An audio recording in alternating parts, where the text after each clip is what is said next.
नमक को अगर हम पानी में डाल दें तो आप नमक को आइडेंटिफाई नहीं कर पाओगे पानी में। तो नमक पानी में कैसा घुल गया? होमो। तो ये आपकी होमो। लेकिन ऑयल को अगर पानी में डालोगे तो ऑयल अलग बाउंड्री दिखाएगा, वाटर अलग बाउंड्री दिखाएगा, तो ये हेट्रोजीनियस। ठीक है, तो फर्स्ट हेडिंग डालिए होमोजीनियस मिक्सचर। हाँ, टाइप्स डाल लीजिए हेडिंग, और फिर उसमें फर्स्ट पॉइंट डालिए homogeneous mixture. Homogeneous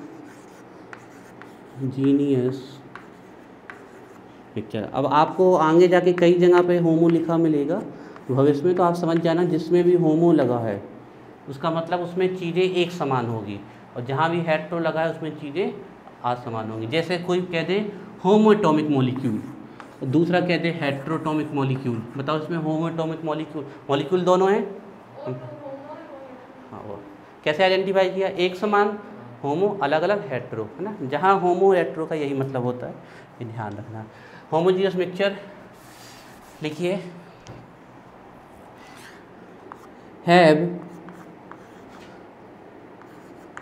have uniform composition, have uniform composition, that is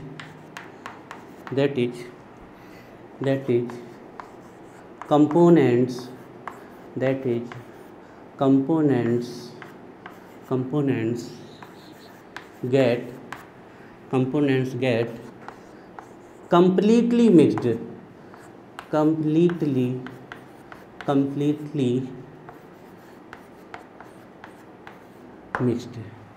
uniform का मतलब समझते हो आप लोग? स्कूल में क्या पहन के जाते हो? क्या क्या चीज़ दिखती है? एक समान। जो फॉर्म है वो यूनी हो जाए, यूनी मतलब एक, तो एक प्रकार का फॉर्म।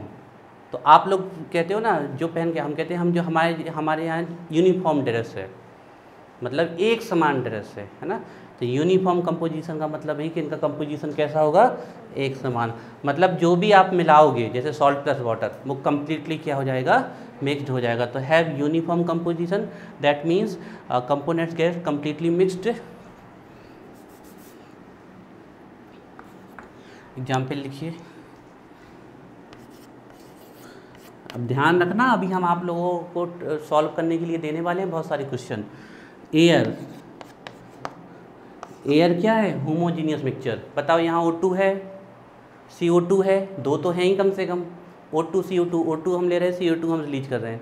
N2 भी है, क्योंकि एयर में 78% क्या होती है? N2, 21% अराउंड ऑक्सीजन, और रिमेनिंग पार्ट में CO2 डिफरेंट। तो एयर एकदम, एयर की कोई डेफिनेशन पूछे तो mixture of gases called air. Air is a mixture of gases. क्या एयर में हम इन कंपोनेंट्स को आइडेंटिफाई कर पा रहे हैं? तो कंपोजिशन कैसा होगा? यूनिफॉर्म। तो एयर कैसा है? होमोजीनियस मिक्सचर है। इसके अलावा जैसे हम बात कर लें, अच्छा होमोजीनियस का एक नाम और होता है, कहीं भी कोई भी चीज़ होमोजीनियस हो गई तो उसको सल्यूशन कहते हैं, ध्यान रखिएगा।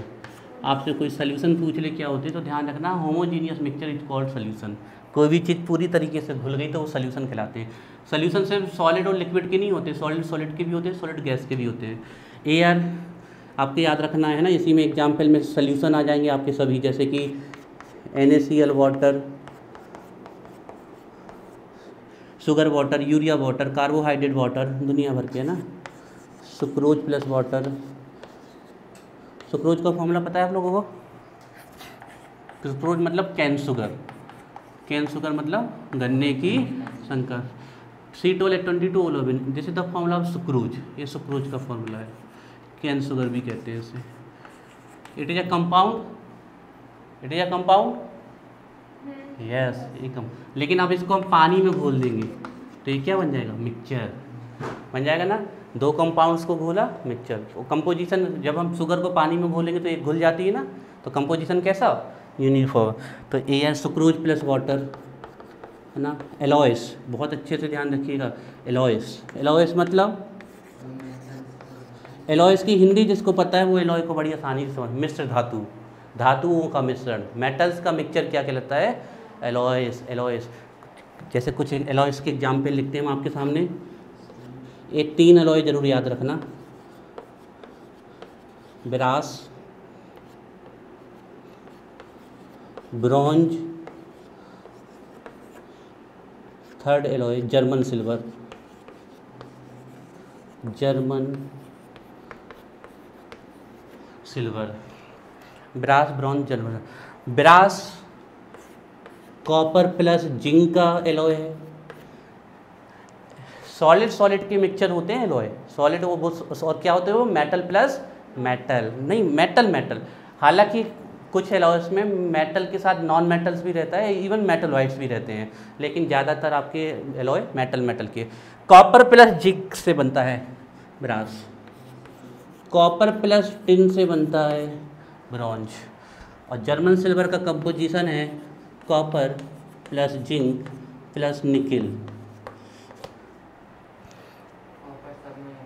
हाँ, अब देखो इन दोनों को याद करना सरल है, दोनों में कॉपर है, अब एक में जिंक है एक में टिन है, तो बच्चे भूल जाते हैं, ये तो सबको याद रहता है कि कॉपर का, लेकिन बच्चे कई बार ब्रास वाले में कॉपर के साथ टिन लिखाते हैं। तो इसमें एक ट्रिक है कि दोनों में कॉपर है, अब जिसमें एस आए उसमें एस नहीं लिखना, और जिसमें जेड आए उसमें जेड नहीं लिखना, तो ऐसे में कन्फ्यूजन थोड़ी सी हो जाती है। और यही ब्रास को अगर याद कर लो तो निकल लगा दो तो क्या बन जाएगा, German silver. 2019-20 half yearly exam government school question आया था, जर्मन सिल्वर में कितने % सिल्वर होता है, जल्दी बताओ। 0%। कहीं सिल्वर दिख रहा क्या, है ना। तो अब बच्चे ने कहा सिल्वर तो है, तो सिल्वर जो उसने देखा लिखा है, उस 3 जगह सिल्वर लिखा था, और एक जगह लिखा था 0%। 99 लोगों ने उन तीनों में सही से आंसर लगाए थे, 0 वाले में कोई नहीं है। बोले सिल्वर है तो सिल्वर तो होगा ना, और सिल्वर उसमें नहीं है। जर्मन में पाए सिल्वर की जो बर्तन होते कोई नहीं, अब वो हमने इसको इस लाइन में नहीं देखा, लेकिन ये दिखने में, इसके दिखने में जो आपने देखा ना चांदी जैसा, हाँ दिखता वो चांदी के जैसा ही है आपका, है ना, सिल्वर की तरह, लेकिन वो जर्मन का है कि नहीं। और जनरली ये वाला एलॉय जर्मनी में सबसे पहले डिस्कवर किया गया था और मैन्युफैक्चर किया गया था, तो that's why it called German silver. तो ये हो गए। इसके अलावा अगर हम बात करें इसके अलावा अगर हम बात करें आपकी, तो ये हो गया। एक और बहुत अच्छा एग्जाम्पल देखो इसमें, 22 कैरेट गोल्ड। सबसे शुद्ध सोना कितने कैरेट का होता है, 24 कैरेट। उसमें एक भी पार्ट कॉपर नहीं होता। 22 कैरेट गोल्ड का मतलब है 22 पार्ट उसमें क्या है, गोल्ड है। गोल्ड मतलब AU, और प्लस 2 पार्ट उसमें क्या है, कॉपर है।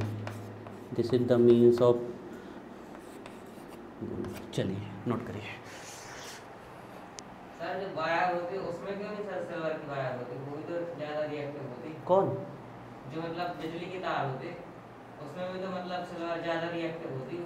ज़्यादा नहीं, सबसे अच्छा तो सिल्वर ही कंडक्ट इलेक्ट्रिसिटी का, लेकिन महंगा, लेकिन वो बहुत कॉस्टली है ना, पूरे कहाँ बिछाओगे, नहीं भी हो सकता ना इतने बड़े उसमें। और स्ट्रेंथ की बात कर ले तो सिल्वर की स्ट्रेंथ अच्छी नहीं है, इतनी बड़ी बड़ी आपको लाइन लेके जानी है, तो टेंसाइल स्ट्रेंथ सबसे अच्छी किसकी होती है, आयरन की, लोहे की। एक चीज़ के पीछे कई सारे रीजन होते हैं, हम जितना पढ़ेंगे उतना समझ में आएगा, ये याद हो जाएगा। अब आप लोग मिक्सचर पहचान जाओगे, आप लोग कह तो रहे पहचान जाओगे, अभी 5 मिनट बाद देखो पता चल जाएगा कौन कितना पहचान पाता है। डालिए सेकेंड नंबर का हेट्रोजीनियस मिक्सचर। हेट्रोजीनियस मिक्सचर, अब आप लोगों की थोड़ी थोड़ी पढ़ाई चालू हो चुकी है, 1-2 दिन तो कुछ था ही नहीं पढ़ने के लिए। Heterogeneous mixture, heterogeneous mixture do not have, लिखिए इसमें हेट्रोजीनियस मिक्सचर में do not have uniform composition, do not have uniform composition, that means components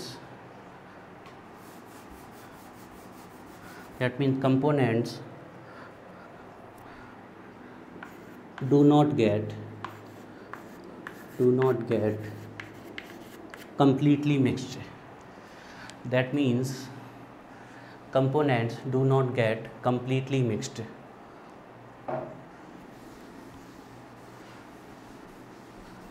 अब बच्चों आप लोगों की परीक्षा आने वाली है यहाँ पर, ठीक है, थोड़ी देर बाद। तो हम आप लोगों को जज करेंगे, देखते हैं कौन कितना बता पाता है।